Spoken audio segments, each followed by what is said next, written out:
को मेरा प्यार भरा अभिवादन। कक्षा 9वीं हिंदी लोक भारती से आज हम गुलजार जी की कविता देखने जा रहे हैं। किताब। इस कविता की विधा है नई कविता। किताब, यह कविता गुलजार जी ने लिखी है और किताब में जैसे किताब, इस कविता में किताबों ने पुस्तकों के साथ मनुष्य का जो गाढ़ा रिश्ता है, पुराना गाढ़ा रिश्ता है, उसे याद कुछ क्षणों को उन्होंने किया है। और किताबों के माध्यम से जो कुछ पुराने ज़माने में सूखे फूलों के रुख के आदान प्रदान हो जाते थे, उससे जुड़ने वाले प्रेम संबंध, पुस्तकों का दुख दर्द, कंप्यूटर के कारण बंद अलमारी से किताबें कैसे झांकती है, इसका वर्णन इस किताब कविता में किया है। आइए हम कवि के बारे में परिचय करेंगे। गुलजार जी का जन्म 18 अगस्त 1936 में दीना झेलम जिला पंजाब स्वतंत्र पूर्व भारत में हुआ। गुलजार जी का नाम सुपूर्ण सिंह कलरा है। वह एक पटकथा लेखक, फिल्म निर्देशक, नाटककार होने के साथ साथ हिंदी फिल्मों के प्रसिद्ध गीतकार हैं। आप अंतर्जाल के माध्यम से गुलजार जी की कई कविताएं और उनके फिल्मी गाने सुन सकते हैं। बहुत ही मधुर और सरल अर्थ के वो गाने हैं। उनकी प्रमुख कृतियों में चौरस रात लघु कथा है, रवि पार कथा संग्रह, रात, चांद और मैं, एक बूंद चांद, रात पश्चिमे की कविता संग्रह, खराशे कविता संग्रह, ये प्रसिद्ध है। इस नई कविता की विधा में उन्होंने इस पद्य में दिया है कि आधुनिक संवेदना के साथ नए शिल्प में अभिव्यक्त होने वाली यह काव्य धारा है और आधुनिकी के कारण, कंप्यूटर के कारण पुस्तकों के प्रति लोगों की अरुचि बढ़ रही है। पुस्तकों और मनुष्य के बीच की बढ़ती हुई दूरी, उसे लेखक को दर्द उत्पन्न होता है। बड़े ही रोचक ढंग से और मार्मिक ढंग से उन्होंने यह कविता दी है। आइए हम पहले कविता पढ़ेंगे। किताबें झांकती है बंद अलमारी के शीशों से, बड़ी हसरत से ताकती है। महीनों अब मुलाकातें नहीं होती, जो शामें उनकी सोबत में कटा करती थी, अब अक्सर गुजर जाती है कंप्यूटर के पर्दे पर। बड़ी बेचैन रहती है किताबें, अब उन्हें नींद में चलने की आदत सी हो गई है। जो कदरें वो सुनाती थे, जिसके सेल कभी मरते नहीं थे, वो कदरें अब नज़र नहीं आते घर में। जो रिश्ते वो सुनाती थी, वह सारे उधड़े उधड़े हैं। कोई साफा पढ़ता तो एक सिसकी निकलती है, कई लफ्ज़ों में माने गिरी पड़ते हैं। बिना पत्तों के सूखे ठूठ लगते हैं वो सब अल्फाज, जिन पर अब कोई मानी नहीं उठते। जुआ पर जो जायका आता था, जो साफा पलटने का, अब उंगली क्लिक करने से बस झपके गुजरती है। बहुत कुछ तह खुलता चला जाता है पर्दे पर। किताबें से जाती राब्ता था, कट गया है। कभी सीने पे रखकर लेट जाते थे, कभी गोदी में लेते थे, कभी घुटनों को अपने रिहल की सूरत बनाकर नीम सजदे में पढ़ा करते थे। छूते थे जब भी से वो सारा इल्म तो मिलता रहेगा आइंदा भी। मगर वो जो किताबों में मिला करते थे सूखे फूल और महके हुए रुख के, किताबें गिरने उठाने के बहाने रिश्ते बनते थे, उनका क्या होगा? वो शायद अब नहीं होंगे। देखिए छात्र, पाठ्य पुस्तक के नीचे जो शब्द संसार दिया है, वो अपनी कॉपी में आपको लिखना है। शब्द संसार से आपको बहुत सारे शब्द के अर्थ मालूम होंगे। यहाँ बहुत से सारे शब्द उर्दू में दिए गए हैं, उर्दू के शब्द भी यहाँ है, आप वह शब्द संसार में लिख लीजिए। आइए हम लोग अब कविता की ओर चलें। किताबें झांकती है बंद अलमारी के शीशों से, बड़ी हसरत से ताकती है, अब महीने मुलाकात नहीं होती, जो शामें उनकी सोबत में कटा करती थी, अब अक्सर। यह कवि ने कंप्यूटर के कारण पढ़ने में सुविधा का मार्मिक चित्रण किया है कि कंप्यूटर युग में किताबें पहले से ही जैसी उपयोगिता किताबों की नहीं रही है। उसकी तीव्र मानसिक पीड़ा कवि गुलजार जी को व्यक्त करते हुए कहते हैं कि आजकल किताबें झांकती है, झांकना मतलब देखना, बंद अलमारी को अलमारी के शीशों से देखती है और झांक रही है, ऐसे कवि कामना करते हैं। वो कामना करते हैं कि अब मुलाकात नहीं होती, मतलब क्या, कोई उसे पढ़ने के लिए निकलते नहीं है बाहर। कवि कहते हैं कि अब मतलब महीनों अब मुलाकात नहीं होती जो शामें उनकी सोबत में कटा करती थी। अब अक्सर मतलब किताबें देखती है कि कोई हमें इस अलमारी से निकले और हमें हमें पढ़े, यानी हमसे मुलाकात हो। अब तो महीने गुजर जाते हैं कि हमारी किताबों से मिलना नहीं होता। मतलब कोई जो शामें, पहले लोग शाम से दफ्तर से आने के बाद किताबें में पढ़ते थे, वो अब अक्सर नहीं होता है क्योंकि कंप्यूटर के वजह से ये हुआ है। आगे कहते, गुजर जाती है कंप्यूटर के पर्दों पर, बड़ी बेचैन रहती है किताबें, उन्हें अब नींद में चलने की आदत हो गई है। जो कदरें वो सुनाती थी कि जिनके सेल कभी मरते नहीं थे, वो कदरें अब नज़र नहीं आती जो रिश्ते वो सुनती थी। कवि यहाँ कहना चाहते कि कंप्यूटर आने के कारण शाम किताबें में पढ़ने में बीत जाती थी। अब जब कंप्यूटर आ गया है तो वो कंप्यूटर पर ही पढ़ लिखते हैं, इसीलिए उनकी शाम कंप्यूटर के पर्दे पर अब बीतने लगी है। इसीलिए वियोग के कारण किताबें बहुत अब बेचैन हो गई है।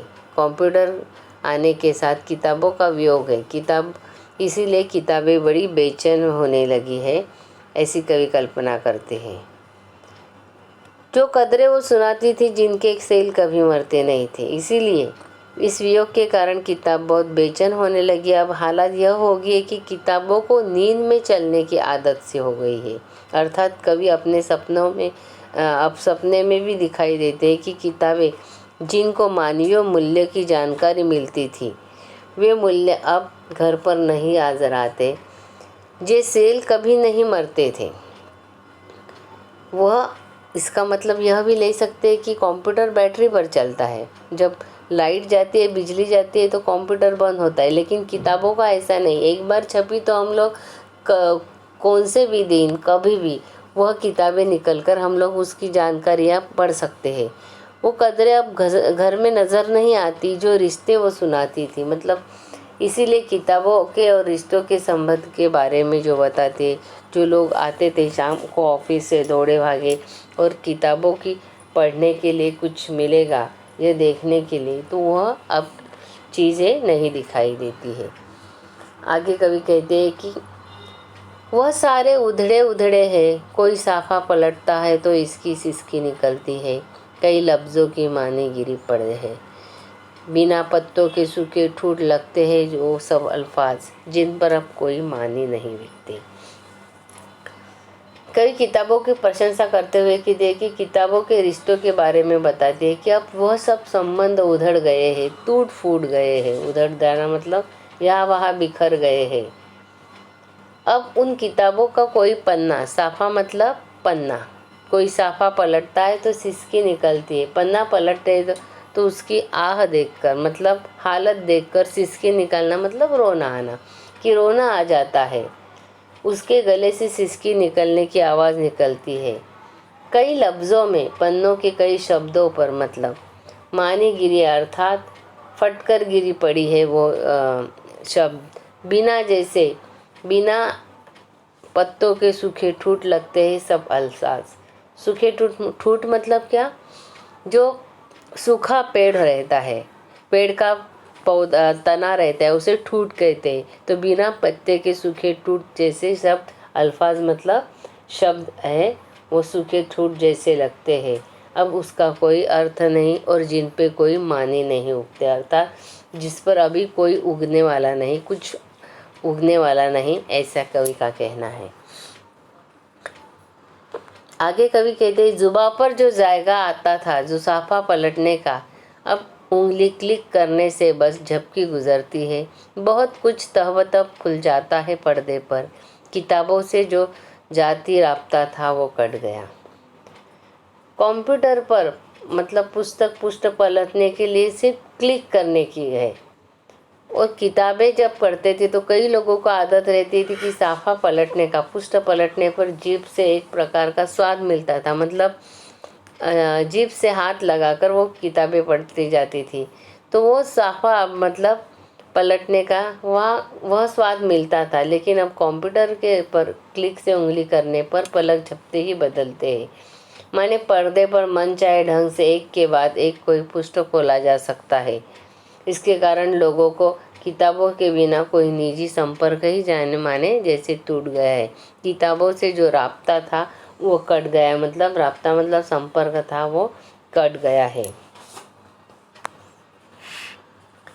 कभी सीने पर रखकर लेट जाते थे, कभी गोदी में लेते थे, कभी घुटनों पर अपनी रिहल की सूरत बनाकर निम्न सजदे में पड़ा करते थे। छूते थे जब भी वो सारा इल्म तो मिलता रहेगा आइंदा भी। यहाँ किताबों के बारे में कवि ने कहा है कि वो किताबें जो है, तो कभी कभी किताबें पढ़ते वक्त हम लोग कैसे, बहुत लोगों का आदत है कि सीने पे रख कर किताबें पढ़ते थे, मतलब छाती कर रख कर लेट जाते थे। कभी कभी गोदी में रखते थे, कभी कभी घुटनों में अपनी रिहल की तरह पुस्तक बनाकर रखकर माथा टेक कर पढ़ते थे। रिहल मतलब ग्रंथ पढ़ने का जो आसन रहता है उसे रिहल कहा जाता है। कभी नीम सजदे पर पढ़ा करते थे, कभी नीम के पेड़ के नीचे बैठकर किताबें पढ़ते थे। छूते से जब भी वो सारा इल्म मिलता था आइंदा, मतलब पुस्तक का माथा टेक कर पढ़ने से भविष्य में, कभी कभी ऐसा रहता था कि जैसे ताकि भविष्य में उसका ज्ञान प्राप्त हो सके, मतलब सारा इल्म हमें जैसे मिलता था, ऐसा कवि का कहना है। मगर जो शामें किताबों से मिला करते थे सूखे फूल और महके हुए रुक्के, किताबें गिरने उठने के